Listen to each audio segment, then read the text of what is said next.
If your audiobook sounds great in its raw tone after recording, but then it sounds thin, dull, or just off, and you've already got a decent mic and a quiet space, then the problem isn't your gear, it's your mastering.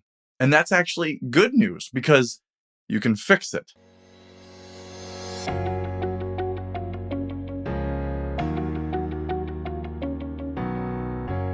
In this video, I'm going to show you why your raw audio is a great start, but it isn't enough, the common mistakes narrators make when mastering their voice, and simple moves that you can make today that can improve your audio fast.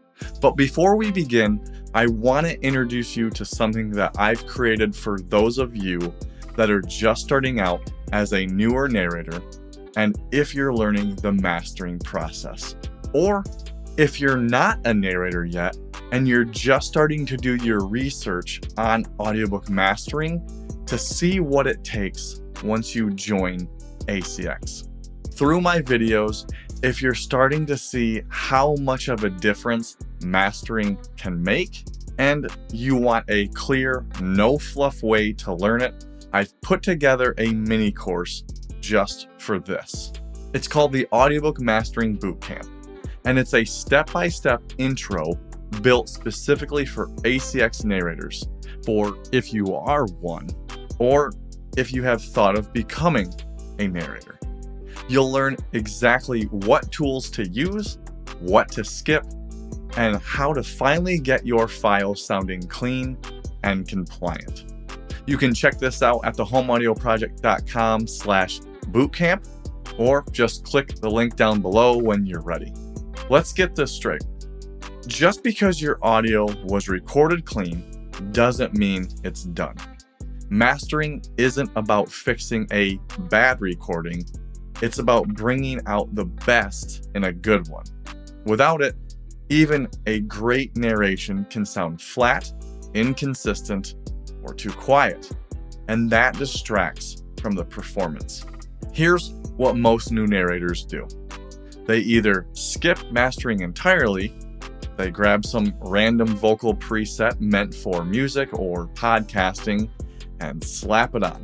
Or they learn from others that don't have an audio engineering background or any audiobook production background. They slap on a high-pass filter, normalize their audio, and they call it a day. And look, I get it. You're trying to sound more pro. But audiobook narration is a different beast. You sometimes don't want aggressive compression.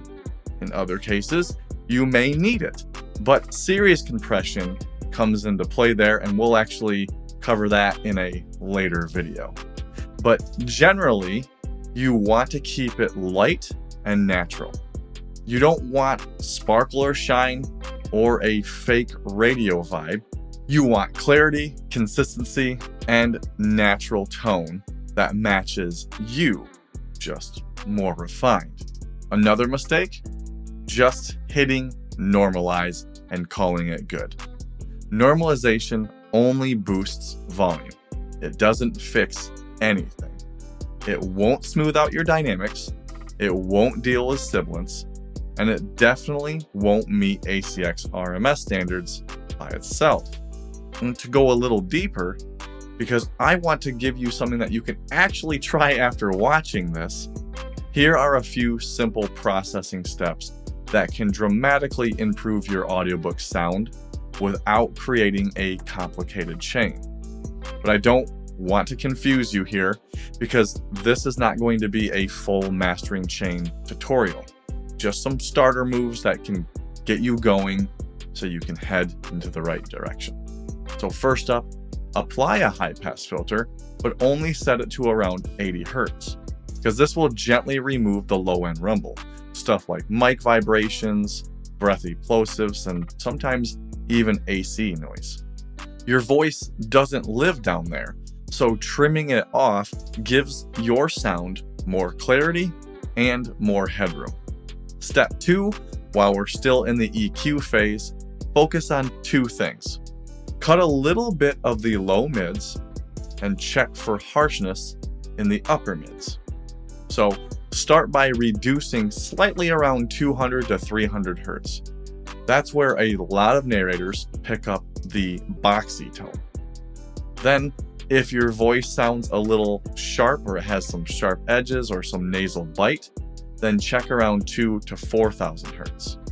You don't want to kill the presence. Just a gentle cut, maybe 2 to 3 dB, can smooth things out. You don't need to be surgical or be exactly precise. Just listen, trust your ears, because subtle EQ can make your voice sound way more polished even before compression. And step 3 is compression. A lot of narrators either avoid it altogether or they squash their audio so hard that it sounds robotic, which neither of this is good. So I've put together some starter settings here up on the screen that you can try. By doing this, you're controlling the dynamics, not crushing them. It helps tame sudden peaks, and then it brings up the quieter moments without sounding overly processed. But remember, all of these settings are based on how your original raw recording is. If you have more dynamics or you have to make different tonal adjustments in the EQ phase, then you'll have to adjust those settings of each plugin and parameter accordingly.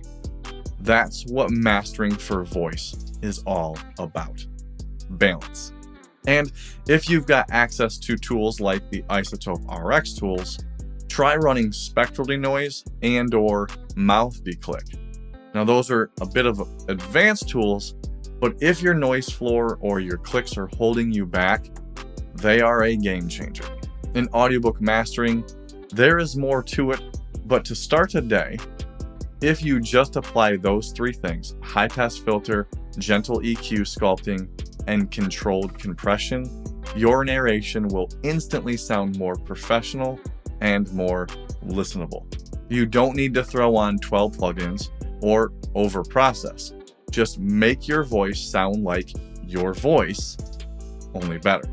Mastering can feel overwhelming if you're doing it all by yourself, especially if you're new to production.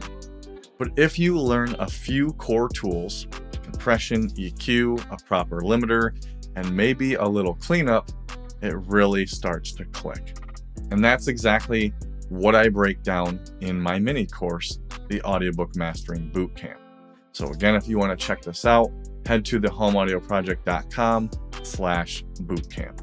And I kept the price of this mini course extremely low because I want you to feel confident when you're jumping into mastering, especially if you're new to it, without an overwhelming price tag. And if you want a free resource to get started with EQ, then head to thehomeaudioproject.com/EQ and grab my free narration EQ guide. If you're still figuring out your mastering chain, I've got another video that'll walk you through the next step. But with that, I hope you have a great rest of your day, and I'll see you in another video real soon.